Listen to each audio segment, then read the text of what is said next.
सिर्फ 5 मिनट में basic English sentence बनाना सीखेंगे। बेसिक इंग्लिश सेंटेंस बनाने के लिए आपको 3 वर्ड्स की नॉलेज होना ज़रूरी है, जिसमें आपको सेंटेंस ऑफ द स्ट्रक्चर पता होना चाहिए। सेंटेंस ऑफ द स्ट्रक्चर क्या होता है, इसमें हमें 3 वर्ड्स को ट्रांसलेट करके रखना होता है। फर्स्ट होता है सब्जेक्ट, सेकंड होता है वर्ब और थर्ड होता है ऑब्जेक्ट। तो अब हमें ये जानना होगा कि सब्जेक्ट क्या होता है। तो एक एग्जांपल लेते हैं, जैसा कि आपको स्क्रीन पर दिख रहा है, रोहन इंग्लिश सीखता है लैपटॉप से। तो यहाँ पर जो काम को करता है उसे सब्जेक्ट बोलते हैं। तो यहाँ काम को कर कौन रहा है, सीख कौन रहा है इंग्लिश को, रोहन। तो रोहन क्या हुआ, सब्जेक्ट। तो फिर इसकी इंग्लिश बनेगी इसके स्ट्रक्चर के according, Rohan learns English on his laptop. So second word आता है वर्ब। वर्ब क्या होती है, जो काम सेंटेंस में हो रहा होता है। जैसे याद करना जिसे लर्न बोलते हैं, खाना खाना जिसे ईट बोलते हैं, मोबाइल या टीवी या लैपटॉप देखना जिसे वॉच बोलते हैं। जैसे इसी एग्जाम्पल में लें, रोहन इंग्लिश सीखता है लैपटॉप से। तो यहाँ पर वर्ब क्या है, सीखना। सीखना जिसकी इंग्लिश क्या होगी, लर्न्स। तो यहाँ पर वर्ब है लर्न्स। फिर हमारा थर्ड वर्ड आता है ऑब्जेक्ट। ऑब्जेक्ट क्या होता है, जिस पर काम होता है।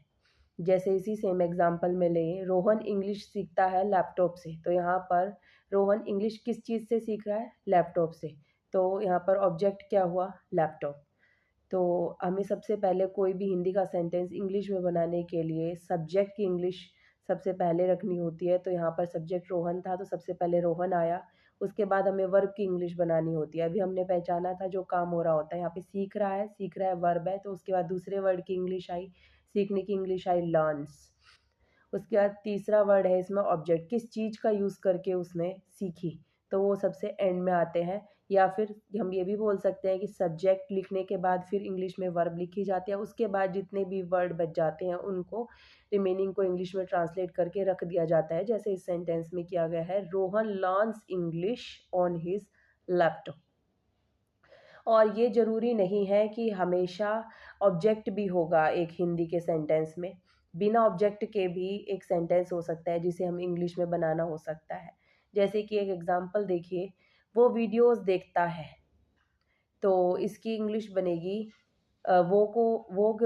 देखता है से पता चला वो लड़का है, और लड़के को जब वो की हिंदी आती है तो उसे इंग्लिश में ही कहते हैं।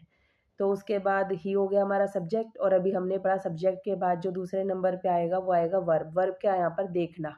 तो देखना की इंग्लिश आ गई वॉचेस। तो ही वॉचेस। उसके बाद क्या आएगा, वीडियोस, जो रिमेनिंग वर्ड है। तो इस सेंटेंस में ऑब्जेक्ट नहीं है। For watching more such videos, ऐसी और वीडियोस देखने के लिए फॉलो करें और शेयर करें और वीडियो को लाइक करें।